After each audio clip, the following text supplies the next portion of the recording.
Hello, Cindy Olin here, and welcome to our next episode of Level Up Your Love Life. Remove the blocks and limitations so that you open up your heart and receive the extraordinary love that you desire in your heart and that you get to have, whether it's leveling up in a relationship or you're single and um, wanting to meet that special man. Um, Here today, we have your guides, and I'm so excited to introduce a returning guest of mine, Dr. Erica Goodstone, who looks like she's in Hawaii right now. I'm feeling a little jealous, I just have to say. Well, it Thank happens to be Florida, which is beautiful at the moment. I love Florida too. It's beautiful there, and the weather there is perfect this time of year. You're so right. Um, so I'm going to just share, I'm going to dive right in and share a little bit about you. If you don't know Dr. Erica Goodstone, she's nothing short of extraordinary. Thank Um, you. you really work on healing through um, through love, and you are a mentor and relationship healer. You help both men and women, individuals and couple, gays and heterosexual, heal their bodies and their relationships through love. I can't wait to dive into this a little deeper today. You're a licensed mental health counselor, marriage therapist, board certified sex therapist. You have quite the resume, and um, faculty of the International Institute for Clinical Sexology, somatic body, psychotherapist, and personal life and health wellness coach. Um, and I know you have a Healing Through Love audio series, Love, Touch, Heal video and book series, and your love transformation lessons for your soul, in addition to numerous powerful virtual summits and that you know the that change the way you view love, view relationships, and healing forever. So, welcome again, and we're definitely excited to dive into really healing through love, Erica. Well, I'm excited to be here. And this is live. And there was a little bit of a tech problem right at the beginning, which is Mhm. always what I'm afraid of. And I just thought how that relates to love relationships. It we see in the movies these perfect things, they Mhm. fall in love. Even if there's some problems, it always gets worked out. Mhm. We have to trust there are bumps, there are tech problems in our relationships, and we have to handle them. It's not all this smooth, loving thing. The person doesn't always do what we're expecting. And there's Mhm. so much to say about love, but I somehow saw that as a connection.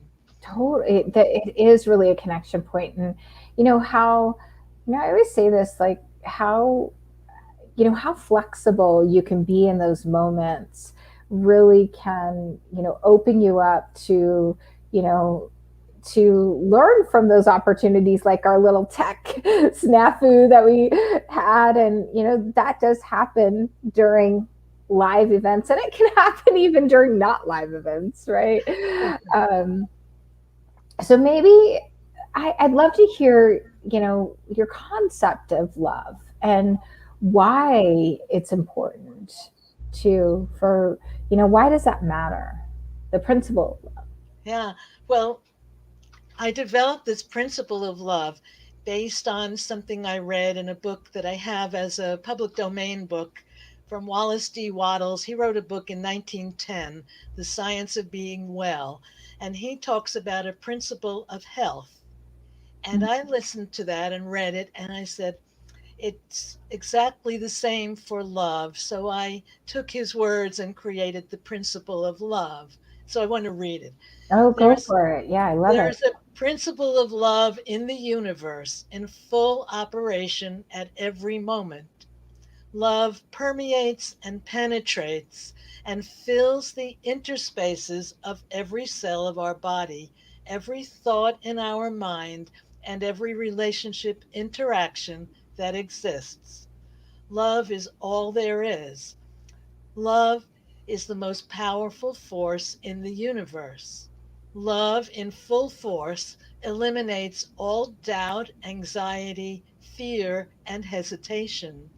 Unhampered love is the source behind all creation, all expansion, all success, and all joy. Love is the most potent medicine, the true healer of dis-ease and ill health and of our relationships. But there's a caveat or a problem. We have to understand what love is, and instead of always looking for it from outside of ourselves, we really have to turn inward to feel the love and to feel the support that we can give to our own self. And why all of this matters. I mean, the leading scientists, one recently I listened to Greg Braden, who Mm-hmm. does a lot of talk about the DNA in our body cells and how they transform, and Bruce Lipton, who talks about epigenetics and how we help our own bodies to heal. And they always come down to love. So at Mm-hmm. some point, as they're talking with all the scientific principles, it boils down to love. And when we don't feel that love, just think of any one of these incidents where somebody attacked something, beat someone up, killed them, whatever they've done, the person perpetrating it did not feel love. They felt the lack of love, anger. Um, they felt they were being misused in some way, and or they saw the other person as this other thing and not loving and treating them with respect. So it comes down to love, and we really need to learn about love. Yeah, that was powerful. I mean, that fully encompasses love, like, from the cells of our body to just, the ripple effect that, in a planetary way and relationally, um, such a beautiful, I don't even want to say antidote, but, what a beautiful statement. Foundation. I Yes. see it as a foundation. When Hmm. you understand the principle of love, then I had kind of a download of this. I realized there are sub principles, or I'm not even sure what to call them, but questions to ask yourself in every moment. So I just have these concepts and principles. Love is a thought. So in the moment, ask yourself, what am I thinking now? But it's not enough to ask yourself. Also, think about the other person if you're having an interaction with someone else that's bothering you in some way, and think, what is that person thinking now? Or what do I think they're thinking now? And then another one is love is a belief. So what am I believing now? And what do I think the other person's believing? Love is an interpretation. What am I interpreting right now? And if we start doing this in every moment, I mean, not an easy thing to do, but Right. when you think about it, to stop, this is one of the most important things when you're feeling upset, somebody says something or does something, to stop, maybe take a breath, and think one of these thoughts. Love is an emotion. What am I feeling right now? Mhm. What emotion? And then love is a sensation. What am I sensing in my body? I had that experience with a friend where we were talking, and I wanted her to drive me somewhere, but she had been driving people and she was really annoyed and said it to me in a nasty way. I felt an immediate pain in my neck, Mm. but I was aware of it. It was like right in the body when she reacted like that. So if you stop and pay attention to yourself rather than what they're doing and justifying and explaining, but keep thinking that way. Love is learning. What am I learning now? Love is forgiving. What am I forgiving or willing to forgive? right now, and it's also about forgiving yourself. So I could go on and on. What is love is healing. What am I healing right now? And if you're just yelling and screaming and being nasty, you're not healing anything. You're just Right. adding more of the opposite of love. Right. You're stacking on top of that yeah, those things that don't, that never feel good in the end. It's almost like when you get out of that, I call them triggers or emotional reaction, visceral reactions to things or a situation. Then we move, once we move away from that, it always feels bad. It's like you ate too much chocolate cake or something. It's like, oh, I don't like that feeling I have. It's so, But the problem is a lot of times when in a relationship, you yell at someone, you do something mean, and you don't remember that you did that. The other person could be reverberating from that. They feel it in their system. They didn't get a chance to clarify it or to express it. And then you come and apologize, maybe, but they don't really feel that it's true because you might do it again. right. So they have not recovered. And then you get mad again and you do it another time. And these things pile up, Yeah. like you So how said. does that, and this is a really good segue into talking about that.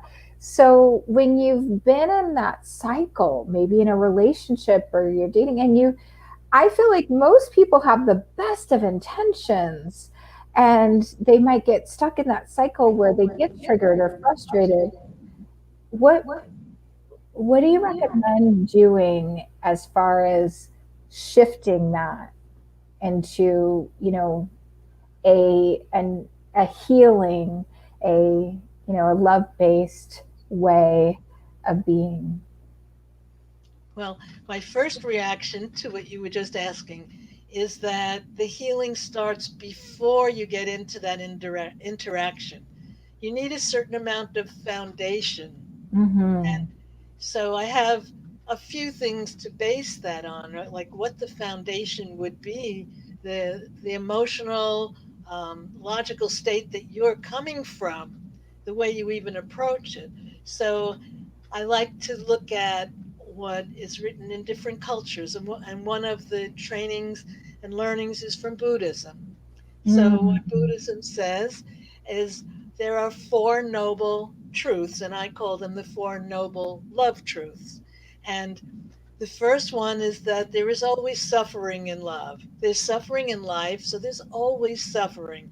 So instead of being upset that you're feeling upset, to realize this is normal, this is what goes on. And then the real problem comes when you're attached to love. You have an attachment to love, or you have an attachment or an expectation of a certain outcome, a certain response. And so Buddhism says that you need to remove the cause of the suffering, and the cause of the suffering is your attachment. It's not whatever happened.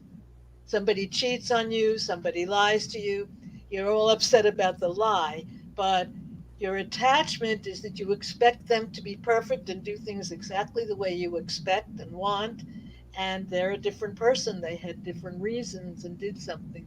So it's letting go of the attachment, and then it's following a loving path. So they also have this path. And you don't have to only follow Buddhism. I mean, any spiritual teaching will teach about paths to higher consciousness and love and healing. But they talk about having a loving view.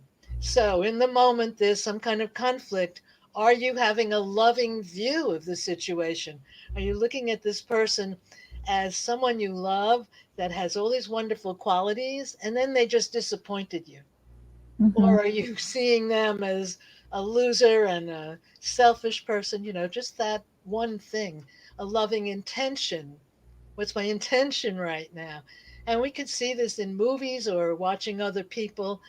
The person might not behave right, but the partner says something sweet and gets them off the attitude and changes it, or they incite it further. Loving speech. Are you saying things in a loving way? Loving discipline? Are you careful in what you say? So there's a loving effort. Those are just some of the things.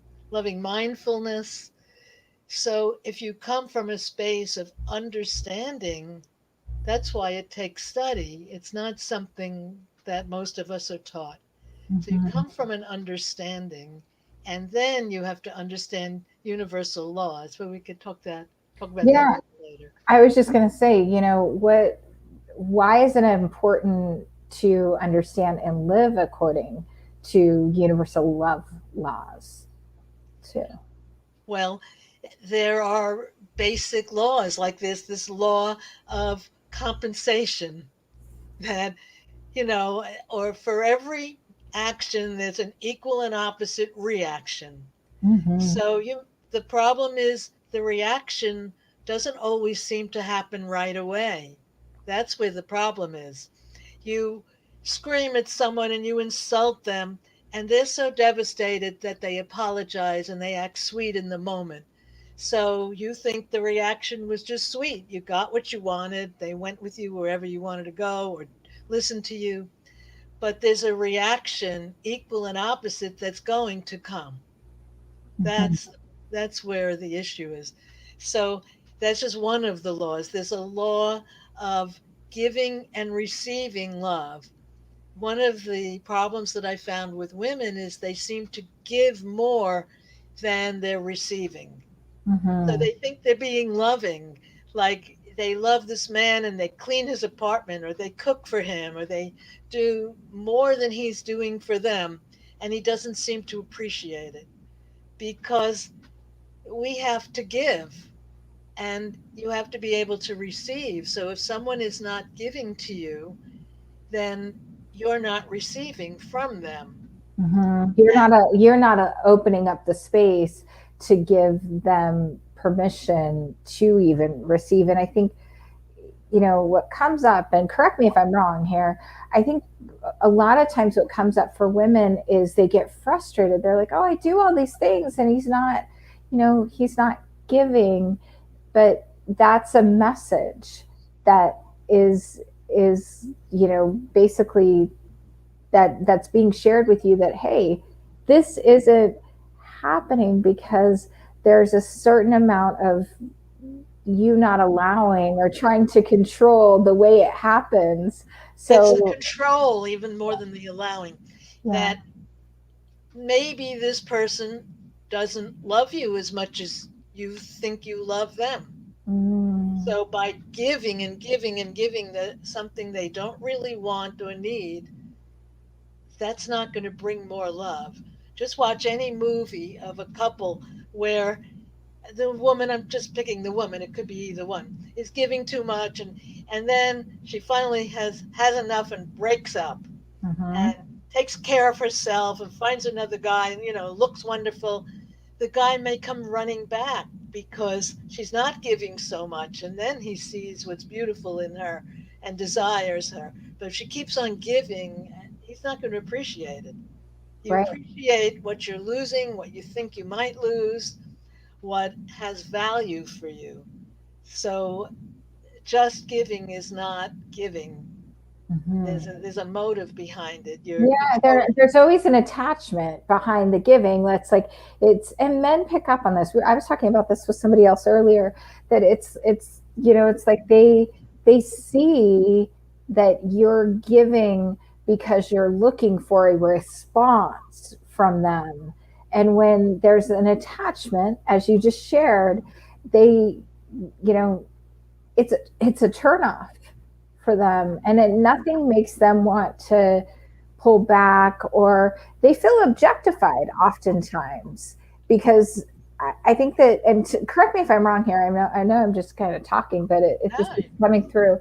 Um, but they feel objectified, and then the woman, he starts to question in his mind: is she interested in me, or does she just want the relationship? And I think that goes through a lot of men's minds. absolutely. And And there's so many women that want a steady relationship, want to get married. So they want something from him.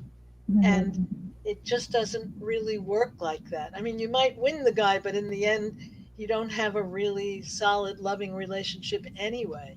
Mhm. Because it has to come because this person wants it and because he really feels the same way about you and feels that he's getting a prize and he's getting the best.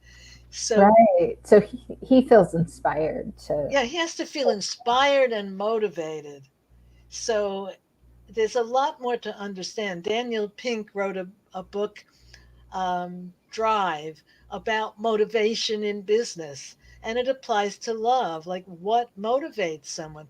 If your partner is not motivated to give to you, then why are you giving so much? You know, what's going on with you? Why can't you just stop giving and give more to yourself and focus on other things, focus on yourself more? So, so there are other laws like the law of love attraction. What attracts somebody? It's your thoughts, as I mentioned before, the thoughts of love and healing are in all the cells in your body. So Mhm. if you're thinking, wow, I just found the perfect partner for me, I hope we get married, and and you're already planning that, you don't even have to say it. Your body language and your thoughts are conveying it to the other person. Mhm. Whereas that's why it's always so much easier to fall in love with somebody who's less interested in you, because then you don't worry about any of that. You're just trying to figure out, how can I get that person? Mhm. So that's what's working for you if you're giving a lot. So why don't you understand that it also works for the other person? That when you're giving so much, they're not motivated and they're going to back away. Right, and They're, they're just not going to see the value in you. So that leads me to the next question. How do you become a love magnet? What? well, I have a special little gift, so I'll just talk about it now, Okay. that I created. Some of these things are like a download at the time Yeah. when I Love created. And so you have a choice calculator. There's like 9 items in there. A choice calculator. In other words, everything you do is a choice. So it's it. up to you to calculate, what am I choosing to do right now? And maybe I'm choosing to give so much because I'm not willing to look at myself and how I'm feeling. I have an example of somebody where the partner wants to break up, and they had a wonderful relationship for a while, and then things went sour and the partner wants to break up. So this person feels, if I just give a little more. So the partner says, I want to go out with my friends tonight, and this person shows up at that event thinking, well, I'll just bring a little gift or she'll feel good to see me. And this person is upset because she wanted to go out with her friends, not to be Mhm.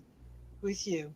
Um, so that's an example of, you you're thinking of yourself. You're not really thinking of what pleases that other person, and you're not making a wise choice. If your partner wants space, then give them space. The worst thing you can do is encroach on their space when they're asking for space, or whatever it is they're asking Mhm. for. That's just the example. So that's the choice calculator. Then there's the truth detector, to really see what's the truth about what's going on right now. And the truth lies within you.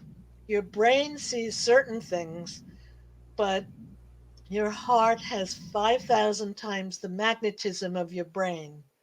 So your brain only sees logical things, but your heart knows something.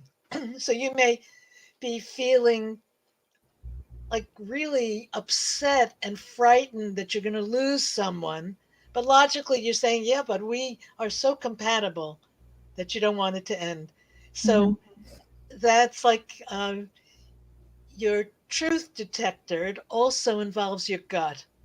Like there are Let's have feelings. 5% of the serotonin and 50% of the dopamine floating in your gut. So the good feelings and everything, if you're getting a knot there or indigestion or something, something's off. Pay Mm-hmm. attention to that instead of always focusing out there. And I'll just give one more, an emotional diffuser. You're feeling emotionally upset. What can you do right now to calm yourself down instead of wanting the other person to do something different? And so I have 9 of those. That's going to be the free gift. And you follow those and really in every moment start asking yourself, what am I expecting? What am I doing? What am I giving? What am I receiving? What are they wanting, needing? If you're really curious like a reporter and asking that stuff, your relationships will really be so much better. Mm-hmm. Right. It's getting in that it's so simple, but yet oftentimes I think, we're living in this space of being in the doing and not the being of curiosity within, because we have all the answers. We have it, and we live in a society where we think we need to get it from outside. And what's teaching Mm, me this more than anything is learning about healing. I've yeah. done a few summits, miraculous healing, masterclass, and people who have healed naturally without, maybe they use some traditional medicine, but they Mhm. did a lot naturally. It happened because they took charge of their own health, their own thoughts, their own spiritual connection, the words and thoughts that they have, the beliefs. They focused on themselves rather than just giving themselves to a medical care practitioner or a body therapist or a counselor or a spiritual counselor. Instead of giving themselves away to someone, they took ownership and responsibility. And I think that's where the problem is. We don't want to take responsibility for creating love in our life. We want to live according to the magical thinking that, I'm a wonderful person and I'm just waiting for my perfect person to show up who's going to love me as I am. But what about you loving the other person as they are? So it always comes back to your own responsibility. It really does. Yeah, it's all about. I am hearing an echo. Do you hear an echo? Hold on. How's that? Oh, that's good. Yeah. Okay. Sorry, I was hearing feedback, so I'm hearing myself talk, and then I'm losing my train of thought. Oh, you, that's hard. you ever had that happen? Wow, that's another metaphor for relationship. Right? Talk, I mean, it's easy. That's why it's so much easier to send a text or an email or a letter in the old days Mm-hmm. because you write your thoughts without interruption. But when you're with someone, I see it in couples counseling that one person is trying to say something, but there's one that's more talkative and always interrupts, and they lose their train of thought and it doesn't come out right. And there's a judgment. So that's why Mm-hmm. I always find now that it's best to go for couples counseling or whatever you're doing and Yeah, also have a separate person that each of you works with. So you get validated by yourself. We all need that validation. You we just gave really a great do. example of that feedback that jars our mind. It does, and men as women, we tend to have, we tend to be a lot more flexible when it comes to communication, and it's so much easier for us to, just flow because, we could go to lunch and chat and talk and interrupt one another and remember how to come back to that and all of that. And for a man, their brain don't process the same way ours does. So it becomes, for them, it sounds like the feedback I was hearing just a moment ago. They feel this like, um, and it does, it makes it difficult for them to go to that deeper level of connection. Wouldn't you agree with that? Absolutely. There's a man that I interviewed once, a counseling client, Yeah. who told me he was a fighter pilot in the past. And now he's married. And he said it is so much harder for him to deal with his wife than it was to deal with everything he had to deal with as a fighter pilot. Because there he had controls. He knew what he was supposed to do. Right. But with his All of wife, you follow he these just, directions. right, and he had skills and training. But with his wife, he just didn't even know how to answer. And women, so I always ask this too to women, are you safe in a relationship? Is it safe for someone to love you? Do they feel free to be themselves, or do they feel judged? Do they feel they have to live up to some standard? It's okay to a point. You don't want someone who's abusive and always crossing your boundaries, but you have to cut someone some slack and let them be who they are. And it's like if someone has a temper and they yell, you may never be able to stop that because that's their automatic response. But what you can do is tell them afterwards it bothers you that it happens. You can walk away, you can de escalate the situation, but Right. let them be whoever they are, whatever their style is, because you can't completely change another person. You can only change your own way of thinking and decide, do I want to be with this person? Is it worth it, whatever their issues are? Hmm. Yeah, it's just it's really powerful to, ask yourself those questions, as well as, like you said, you safe to be in relationship with. And I think a really big sign is if you may not be safe if you're attracting people that you don't feel safe with. If there's that mirror image coming back that you don't feel safe, or they're not showing up in the capacity, like not following through with their word, or whatever safety looks like for you. What would you have to say around that? Well, that's where the choice calculator comes in to choose your partners wisely. And if you don't necessarily just get rid of this person because you feel unsafe. I'm Right. not talking about unsafe in terms of physical danger. If Sure. it's really dangerous, you have to find a way to get out of there for your life, your health. But if you don't feel safe in a lot of ways, this may be someone that you chose because that's what you think a manly partner is like. Mm, That they have a temper and they answer back and they don't listen. Maybe that's what you were brought up believing. So if you just leave that, you may choose another person just like that. So maybe the best thing, if you feel you love them and you feel there's something more worth it, go for counseling. If you can get both of you into counseling or coaching, wonderful. yes. And if only you can go, then you go. Get the support, get the clarity, and then you really know, what am I dealing with and how much is that person and how much is it my own needs to maybe even feel better than the other person, because you know they have a problem with drugs or with alcohol or with money, and I'm successful in that way, so I'm the better one and I can feel better, and pointing a finger, just that attitude, even if you don't do it quite like that, Mhm. that has No, an effect. yeah, what I'm hearing you say too, it's like it's redefining what that is.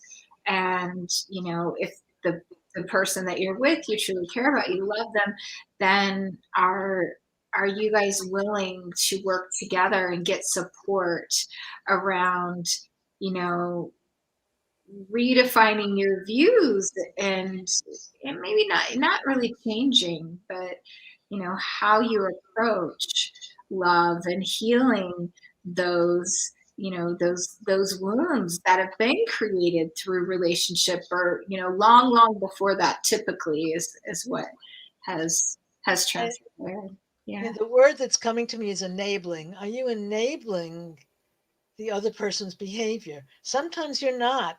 Mhm. Sometimes you're really being logical and sensible and caring, and the other person has a real problem, a personality problem. And Mhm. it's important for you to know that. So then your logical behavior is not helping the situation because you can't reach them. So that's why reach out for support. There's so much support out there. And if you can't afford it, first of all, lots of people will give a free session and you Yeah. can get one free healing session. I offer it, and lots of Mhm. people do. And even that can give you the insight you need. And then you can read books and articles. There's just so much available, so many free videos. Yeah. There's no excuse for not reaching out for support. Yeah, there's no excuse, and I find that if you're ready and willing, that the opportunities do present themselves. It just there's a manifestation that tends to transpire, which can, if you're open to receiving that. Um, Well, it happened to me a few weeks ago. I have an issue going on with health, and I was really concerned. Like, what do I do? And next thing I see, heal yourself now, a workshop for 2 days. yeah, And it was just perfect. It just snapped me out of the state of mind I was in, helped me with some tools and just thinking in another way. And that's available for all of us. It right. shows up.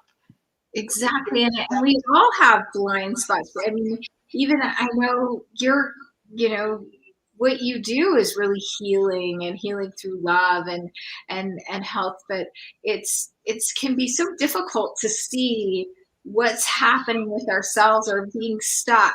So we all get to have support, even in, those areas that we've created mastery around as well, because we just can become so close and almost too close to be objective, I say. Much too close. Yeah. Your friends can see it, people around you can see what's going on and how you're contributing or not seeing the truth. So I do talk about like 9 different areas that we need to focus on in order to heal through love. And it feels like work, maybe, as I'm talking about it, but this is your life. And what's more important than our love relationships? And this is not just your most intimate love partner, it's also your parents, your children, your relatives, your coworkers, your bosses, your employees. It's everywhere. The way Mhm. there's a man, Dar Man, I think his name is, who's putting out these wonderful videos showing scenarios where one person is totally being mean to someone else in a business setting or in a love setting, and he shows it playing out, and eventually it always has a good ending, Mhm. like, and the one who's being victimized always wins out in some way. It's really cute but valuable, for us to see how that goes on everywhere. So let me just quickly mention these areas. The first thing, which I've mentioned already, I think, is healing your relationship to yourself. You really have to know, what do I want in my life? What are my dreams, my goals? Like, you might find the sexiest guy who has no money and no ambition, and you might love him for right now, but he may not fit with your lifestyle. So you have Mhm. to know that, instead of picking on him and wanting him to be something he's not and that he never dreamt about or wanted to be. So Mhm. know yourself, what your goals and dreams are. But the other second part is know the other person. What are their dreams and goals and wishes and fears and anxieties and habits and family life? That's just two things. Then understand your past. What have your past relationships been like? Your upbringing, your injuries and illnesses, whatever you've gone through, abuse or just suppression, or whatever it Mhm. is. Um, and also the other person's past. What did they deal with in the past? And then understand your future. What are your goals for your future, not just now? And then, as I mentioned through all of this, really study, learn about, and practice love. It's a practice like anything else.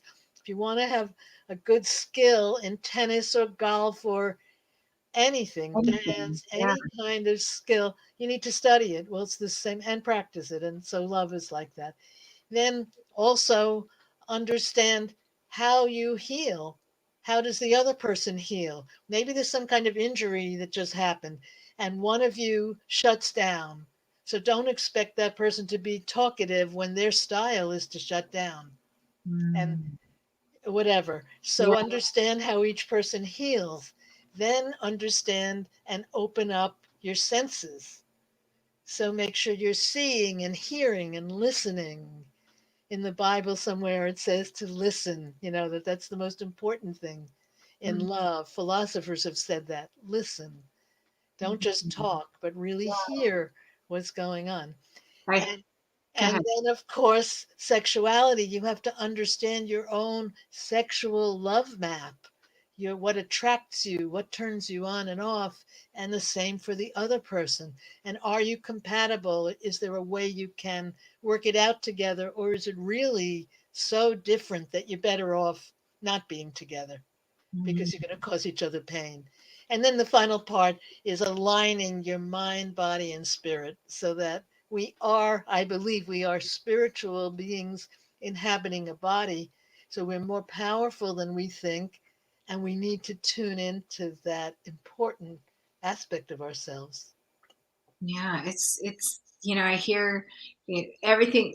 That was beautiful, Erica. Thank you so much. And I what I hear in there too is just really being in the listening, really being in that, being in tune and consciousness.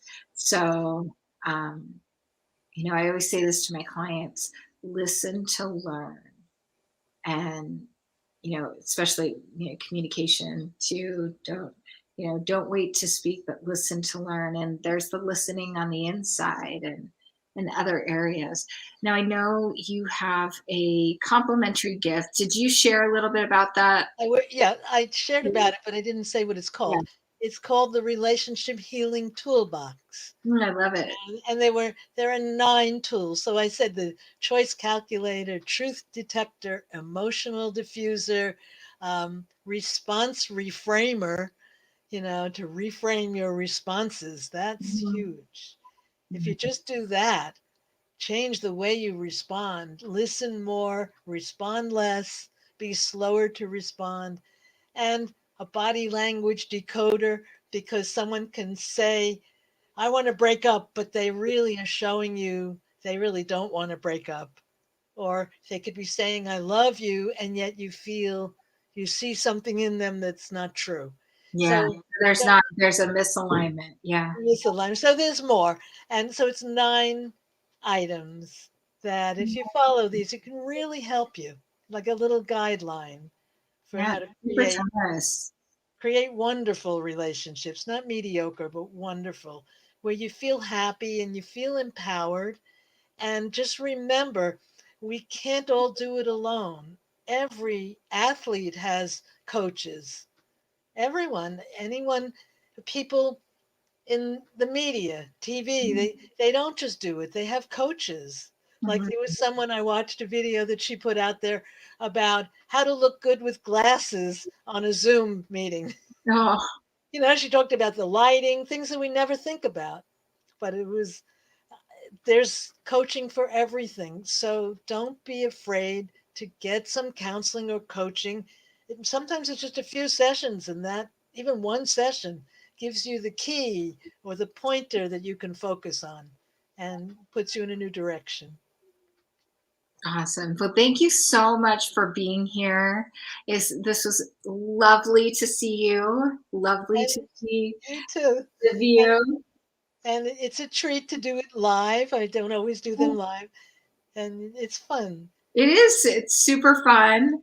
And, to everyone out there that's watching and listening, here's to you, and really, taking those steps to, empower yourselves in love, relationship. And, from my heart to yours, I'm, our hearts to yours, really, we're rooting for you. We're on your team.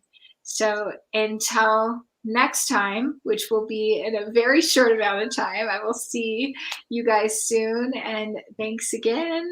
Bye, everyone. Bye, everyone.